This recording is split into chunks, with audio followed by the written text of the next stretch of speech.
My dad called me worthless after I'd been quietly supporting them all these years. Now he's out of a job, flat broke, and I'm the only one who can help them. I'm Liam, 29 years old, and until last year I thought I knew what family was all about.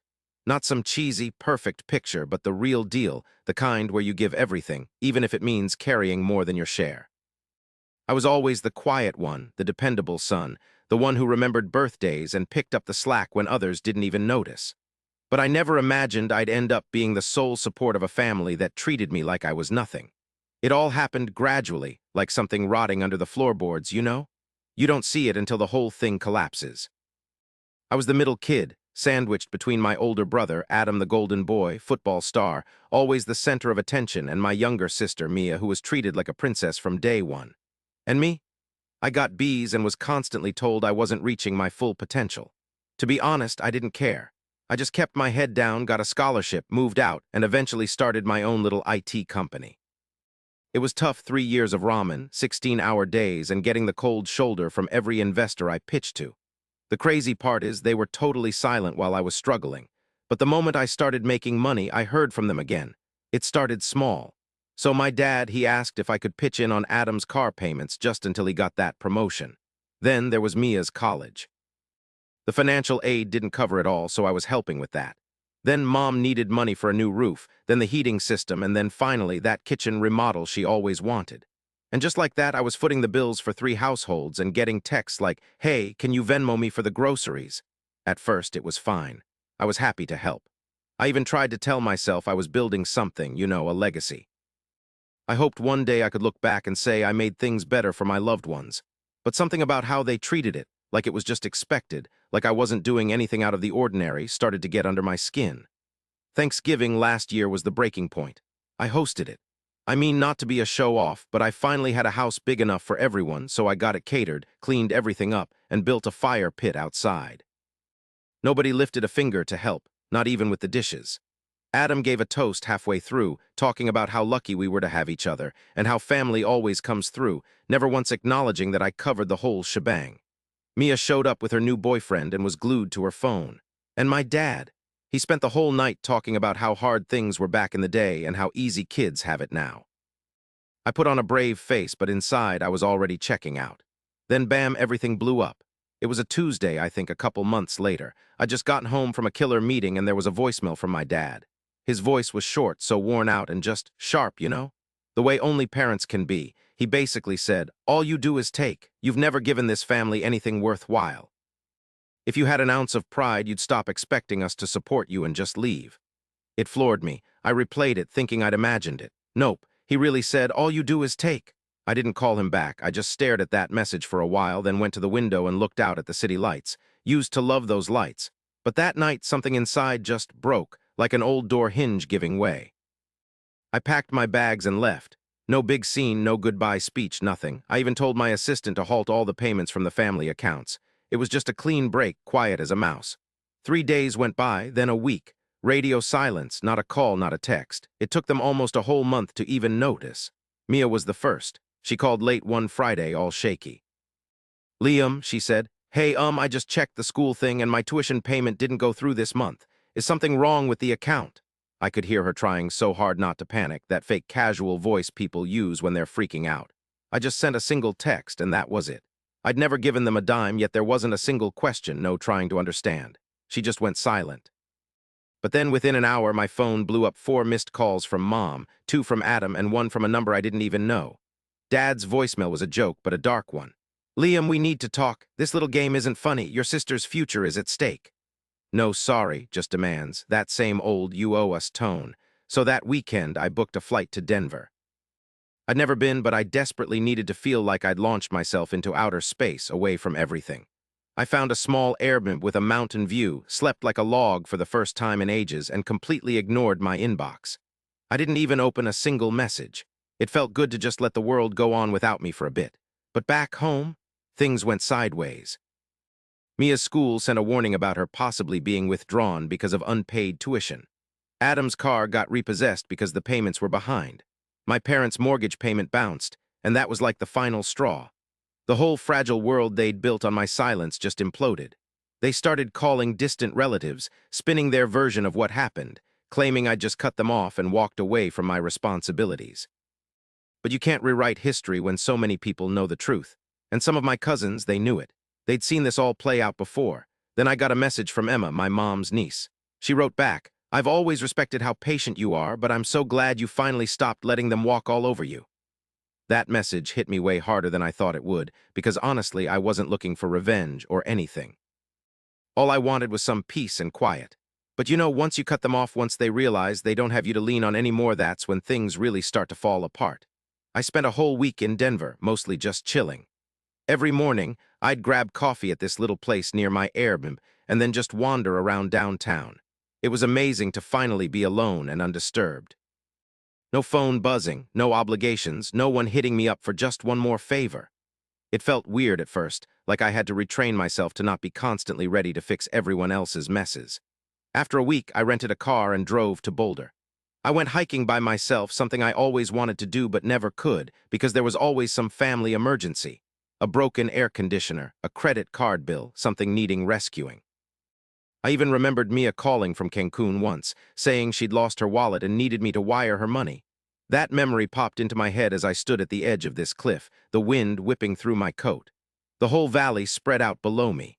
I actually started laughing. My laughter echoed off the cliffs. It took 3 weeks before my mom finally said something other than those passive-aggressive voicemails.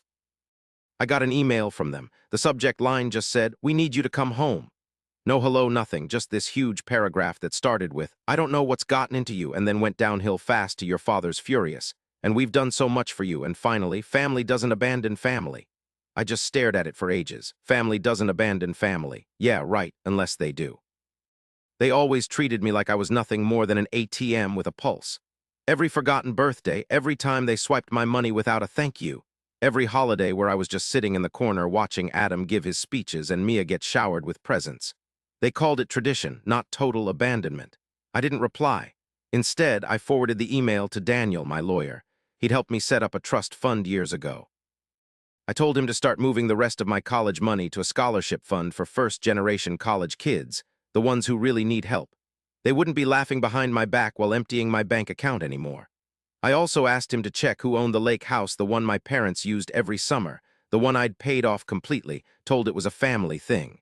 Turns out, my name was still on the paperwork. So I made up my mind. That Sunday, I booked a flight home, not to make peace, not to feel bad, but to get some proof. I didn't tell a soul I was coming. I got there around lunchtime, grabbed my rental car, and headed right for the house. It was the same place, the one I helped fix up when Dad said he'd sell it if someone didn't cough up cash for the water damage. It looked unchanged, you know, kind of staged, like some fake home in a movie. Pulling into the driveway, I saw Adam's old pickup parked there. I figured he'd moved back in after it got repossessed. I didn't bother knocking. I just used the spare key Mom forgot I even had. Walking inside, I heard them talking. "He's being so dramatic," Adam said. "He'll come back once he gets over himself." Mia's voice was softer then. "I don't get why he's doing this. I mean, it's not a ton of money for him, right?" Dad grumbled something I couldn't quite make out. Then it was clear. Liam's always been the weak one, hiding behind his computer, acting like money makes him something special.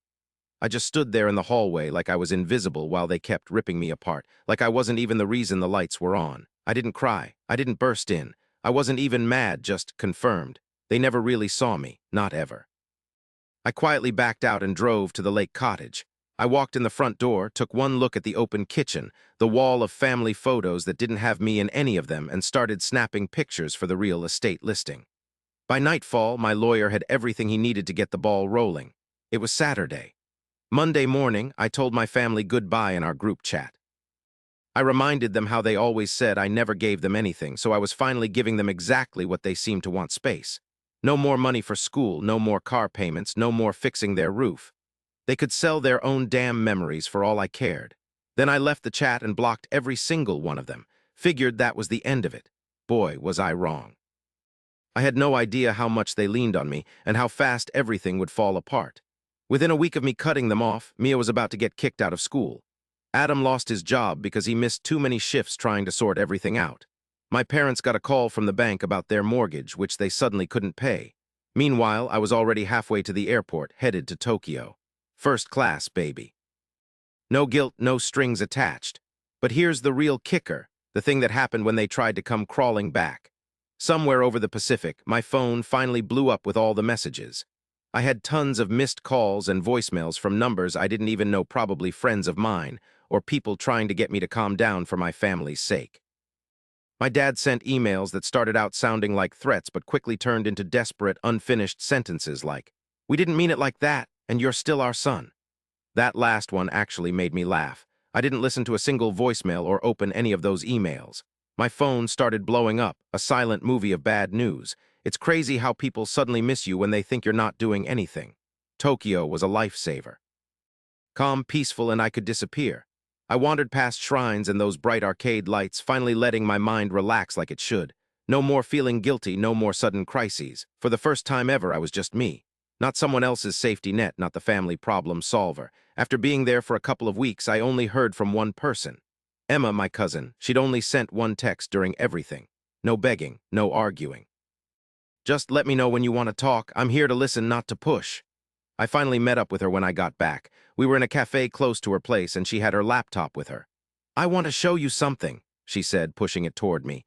It was a Reddit thread, believe it or not. Mia, using a fake account, was asking for money to stay in school because of some family stuff. She painted me as the bad guy, saying I violate on everyone for no reason and was totally losing it. People gave money, random strangers. Emma just looked at me, her mouth tight. "She's raised almost $6,000. "Figures," I said, "just so you know." I looked at the screen, and it just made me feel sad instead of angry. There it was again, that same old sob story, all about how she was the victim. But this time she was doing it out in the open, making money off it, using strangers' feelings against them. It was sickening. And the worst part? She still had no clue what she'd done that night. I didn't blow up or yell at her. I did something much quieter. I took screenshots every single payment I'd ever made for her education. Bank transfers, tuition bills, even the money I wired for textbooks her freshman year. I put them all in a private Imgur album. No names, no drama, just dates, amounts, and proof of payment. Then I left a little anonymous comment on her post. Something like, "Before you donate, maybe ask where the other $90,000 went. Some folks forget who helped them when the free money stops." It didn't go viral, didn't need to. But within a day, the mods took down her post, said it was suspicious. And the comments. They changed completely. That was the first time any of them really faced any consequences. The second came a week later, a certified letter at my office, from my dad. Not a handwritten note, but all typed up like some official legal thing. It started off, "We are formally requesting a meeting to discuss the breakdown of our family dynamic." I almost choked laughing. It was like they were trying to have a board meeting to fix what they'd broken.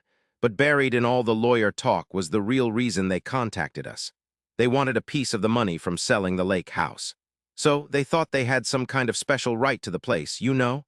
I just handed the letter to Daniel without a word. He read it, this little smirk spreading across his face, and said, "Want me to remind them that feelings don't hold up in court?" I just nodded. Then we went all the way and emailed them a copy of the original agreement. Remember when I offered to pay for the lake house? One dad had already signed something years back. It said, plain as day, "I understand this house belongs to Liam and always will. I give up any claim I might have." He'd forgotten, I guess, or at least I hoped he had. That letter shut them up for a while, but not for long. They never knew I was selling the main house too. Thing is, while I was in Tokyo, Daniel and I were working on a little something on the side. I'd lent a pretty big chunk of change to them years ago, just a handshake deal.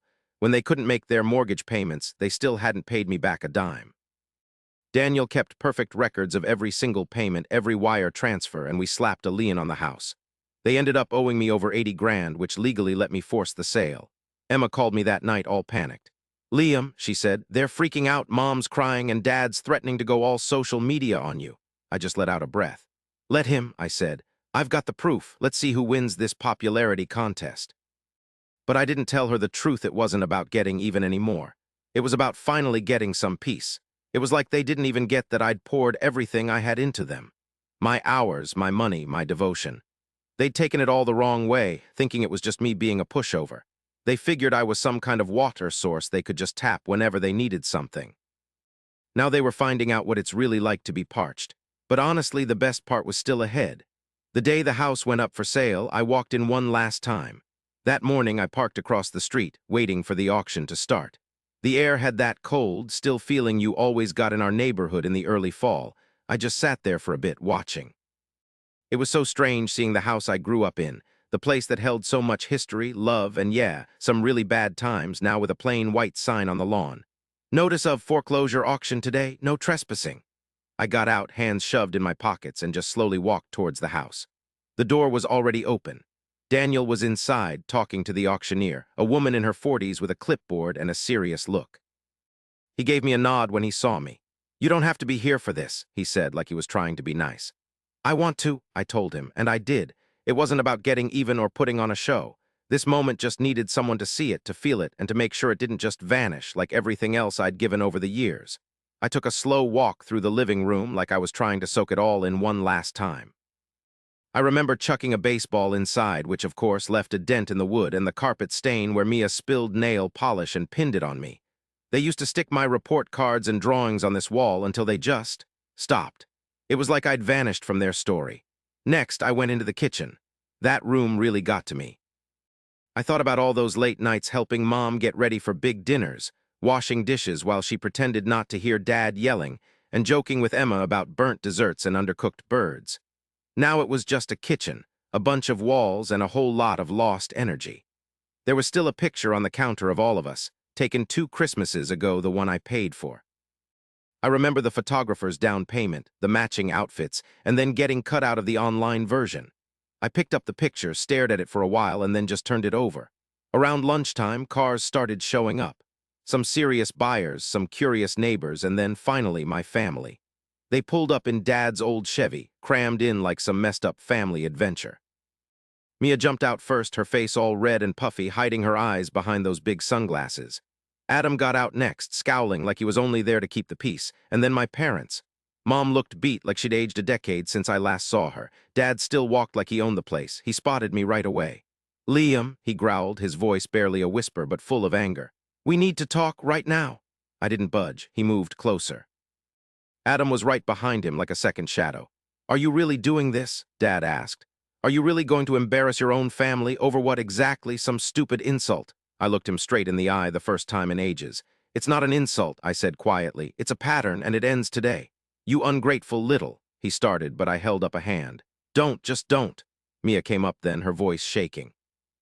"I'm going to lose my scholarship because of this." I already had to drop 2 classes. "Why are you doing this to us?" I turned to face her. "I paid for your first 3 years, every tuition bill, every textbook. You never said thank you, not once. Instead, you let them convince you I was the problem." "I didn't," she began. "You posted online that I was unstable," I added, pulling out my phone. "You lied to strangers for money, and now you want sympathy?" Her face crumpled. Mom finally spoke, her voice soft. "Liam, families don't do this to each other." "No," I said back. "Families don't act like this. You took everything, my time, my money, my trust, and when I stopped giving, you called me selfish." The auctioneer's voice cut through the air, sharp and professional. "We'll begin the auction in 5 minutes." Dad looked around, uncertain. "You can't do this. You wouldn't even have this house if it weren't for us." "You're right," I said, "so I'm taking it back." There we were, stuck like statues in the driveway, totally unable to do anything. For the first time in ages, I just turned and walked away. The place was gone within an hour. Some retirees from out of town looking to be close to their grandkids snapped it up. They paid cash. I signed the papers, handed Daniel the keys, and didn't even glance back. 3 weeks later, the moving van showed up. My parents tried to fight it, saying they had some claim, but the court order was airtight. They had a month from the sale date. No exceptions. They didn't even bother to pack everything. They just grabbed what they could and left everything else in a mess. Years of stuff, old trophies, broken down appliances, all sorts of forgotten things. One of the movers found my high school diary tucked away in a box labeled junk. I took a look. Every single page was all about going to college, running a business, owning a house, and looking after my family. Funny how none of those dreams played out how I pictured. I gave away the furniture and trashed the rest. Emma helped me wrap everything up. She was the only one who stayed level-headed through the whole thing and the only one I truly trusted.